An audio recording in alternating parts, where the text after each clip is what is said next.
मुबारक हो बेटा। डिबेंचर्स का लास्ट कॉन्सेप्ट, डिबेंचर्स का लास्ट कॉन्सेप्ट राइटिंग ऑफ आता था, बीच में एक दो बार आया था राइटिंग ऑफ, मैंने कहा इसे इग्नोर करें, आज के दिन के लिए छोड़ा था। राइटिंग ऑफ ध्यान से देखेंगे, राइटिंग ऑफ, राइटिंग ऑफ का मतलब होता है to treat something as an expense. उसको खत्म करो, उसको राइट ऑफ करो, बुक्स में से हटाओ। किसको राइट ऑफ किया जा रहा है? Discount on issue of debentures और loss on issue of debentures, दो चीजों को, डिस्काउंट ऑन इश्यू और loss on issue. Sir same ही तो बात है, बात तो सेम ही है। अगर सिर्फ ऐसा हो कि debentures were issued at a discount, तो उसको हम किस में दिखाते हैं? बेटर रहता है discount on issue of debentures में।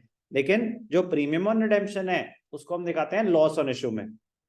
बट अगर एक साथ आ जाए issued at discount, redeemable at premium, तो दोनों को मर्ज करके हम दिखा सकते हैं। ऑप्शन उसमें भी है कि डिस्काउंट अलग प्रीमियम अलग, और एक साथ दिखा के भी लॉस में दिखा सकते हैं। इसमें तो मैंने कोई नई बात नहीं बताई।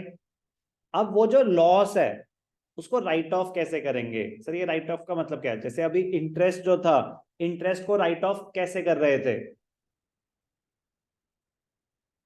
स्टेटमेंट ऑफ पीएनएल के थ्रू, मतलब अपना एक बिजनेस एक्सपेंस मान के स्टेटमेंट ऑफ पीएनएल में दिखा रहे हैं, मतलब बिजनेस एक्सपेंस मान रहे हैं, उस पीरियड का फाइनेंस कॉस्ट में दिखा रहे हैं। तो ये लॉसेस कैसे राइट ऑफ होंगे? डिस्काउंट ऑन इश्यू, सर ये तो शेयर से रिलेटेड खर्चा है, डिबेंचर से सिक्योरिटीज से रिलेटेड खर्चा है। तो सेक्शन 52 सब सेक्शन 2 में गिवन था कि securities premium can be used, securities premium can be used to write off these expenses and losses। अगर सिक्योरिटीज प्रीमियम में बैलेंस है तो पहले सिक्योरिटीज प्रीमियम को यूज करेंगे, अगर सिक्योरिटीज प्रीमियम में बैलेंस नहीं है तो directly statement of profit and loss को यूज करेंगे। बस इतना ही।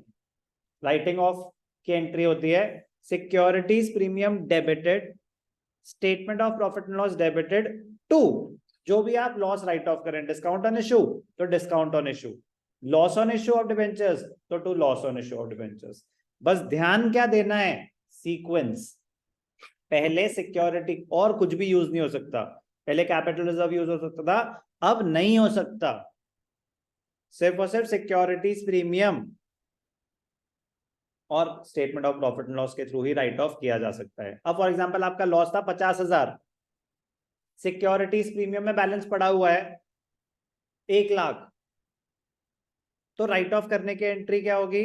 डिस्काउंट सिक्योरिटीज प्रीमियम टू, जो भी आपका discount on issue loss on issue है, पूरा का पूरा 50,000 राइट ऑफ हो जाएगा।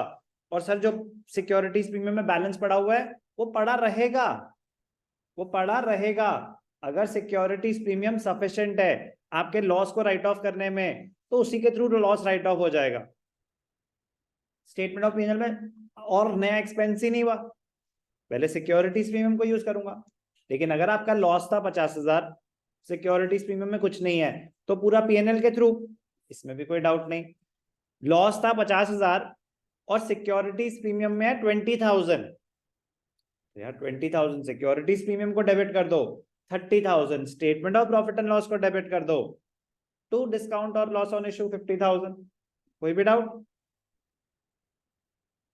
बस इतना ही, बस इतना।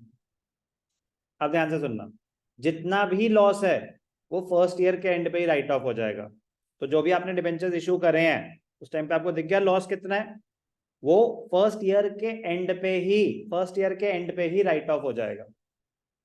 पहले होता था कि अच्छा कितने डिबेंचर्स की लाइफ, कह रहा है 5 ईयर्स, तो कह रहा है अच्छा इसको 5 पार्ट्स में डिवाइड करो, क्योंकि आप पैसा 5 साल यूज करने वाले हैं, तो उसके लॉस को भी एडजस्ट करो 5। अभी चेंज हो गया अमेंडमेंट, और आसान हो गया आपके लिए, कोई दिमाग नहीं लगाना। फर्स्ट ईयर इटसेल्फ, कौन सा ईयर ऑफ इशू, जिस साल डिबेंचर्स इशू हुए हैं उसी साल के एंड पे आप लॉस को राइट ऑफ कर देंगे। क्लियर? जो थोड़ा बहुत दिमाग लगना है वो राइटिंग ऑफ के टाइम लेजर अकाउंट बनाने में लगना है, उसको मैं अभी टच भी नहीं करना। जर्नल एंट्री यही रहेगी, जर्नल एंट्री यही रहेगी। सीक्वेंस क्या ध्यान रखना है? पहले क्या यूज होगा? अगर सिक्योरिटीज प्रीमियम में बैलेंस पड़ा है तो पहले वो यूज होगा, उसके बाद statement of profit and loss. क्या एंट्री है राइट ऑफ करने की?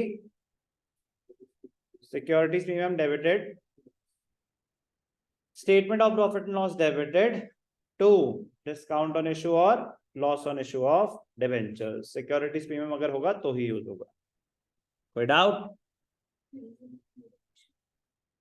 प्रीमियम ऑन रिडेम्पशन की वजह से, premium on redemption is a liability, premium on redemption की वजह से लॉस ऑन इशू जो डेबिटेड था वो है लॉस, कोई राइट ऑफ हो रहा है। okay?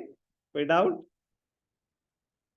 ठीक है, सारी बातें मैंने आपको बता दी हैं। Entry securities premium, nothing nothing is that, nothing is that.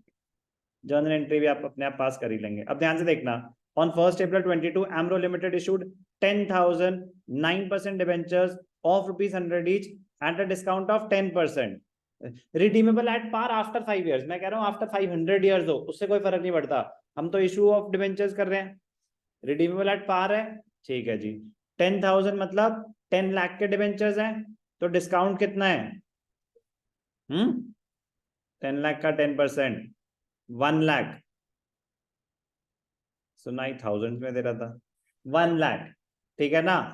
Discount कितना है? 1 लाख, तो कितना राइट ऑफ होगा? 1 लाख। अब ध्यान से देखना, issue prices payable along with application, it has a balance of, अगर डिबेंचर्स प्रीमियम पे इशू हो रहे होते तो वो प्रीमियम भी यूज हो सकता है राइट ऑफ करने में, ऐसा नहीं कि सर पहले से होना चाहिए, ये थोड़ी ना अभी तो इशू करा अभी पैसा यूज कर लिया, बिल्कुल कर लिया, सिक्योरिटीज प्रीमियम में पैसा आया है तो नहीं है, इसमें इशू का प्रीमियम नया तो नहीं है, बट पहले से 175 प्रीमियम में पड़ा हुआ है, 1 लाख का है। तो आपको क्या करना है? एंट्रीज फॉर इशू, तो पहले तो issue of debenture from the point of view of redemption, तो issued at discount redeemable at par, पहले इशू ऑफ डिबेंचर्स की एंट्री पास हो जाएगी, उसके बाद राइटिंग ऑफ कर ही देता हूं ना, पूरा खत्म ही हो जाएगा। Bank account debited to debenture application and allotment, कितना है? 9 lakhs, 10% डिस्काउंट है ना। Debenture application and allotment, discount on issue of, चलो मेरे को समझ आएगा इसमें भावनाएं, debenture application allotment, discount on issue of debentures to, कौन से डिबेंचर्स हैं ये?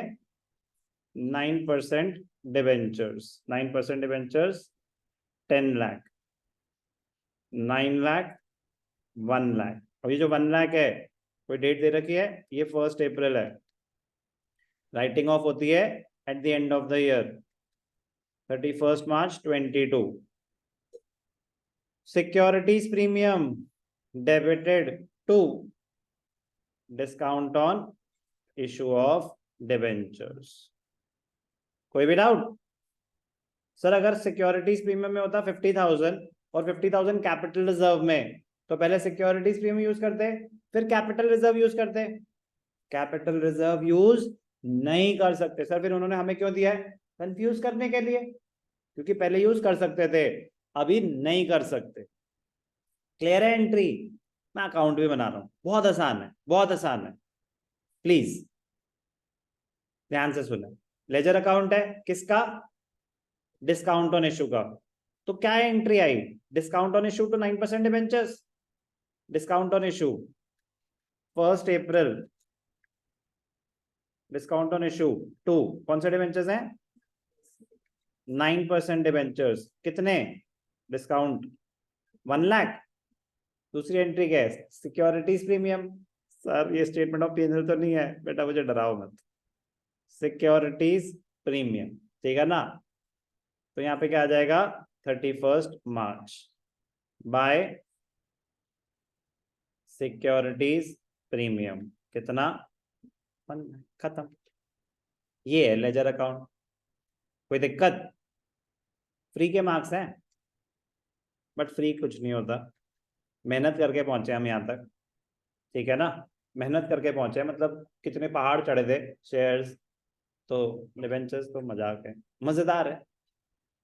ओवर कॉन्फिडेंस में मर जाते हैं डिबेंचर्स में काफी लोग, हो जाएगा हो जाएगा, बिल्कुल भी नहीं। वो आपको लगता है फ्री में मार्क्स देने के लिए बैठे हैं, वो एक क्वेश्चन बनाएंगे जिसमें कुछ कैश में, कुछ कोलैटरल, कुछ ये वो मर्ज करके, ये लो बेटा एक कहानी, पूरे चैप्टर के सारे कॉन्सेप्ट्स एक साथ, 99% ऐसा ही होता है।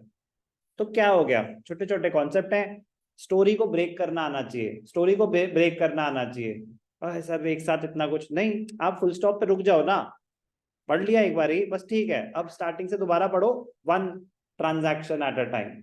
स्टोरी को ब्रेक करेंगे तो ही कर पाएंगे, अगर लंबी स्टोरी आती है तो। मजेदार है, मजेदार रहने दें।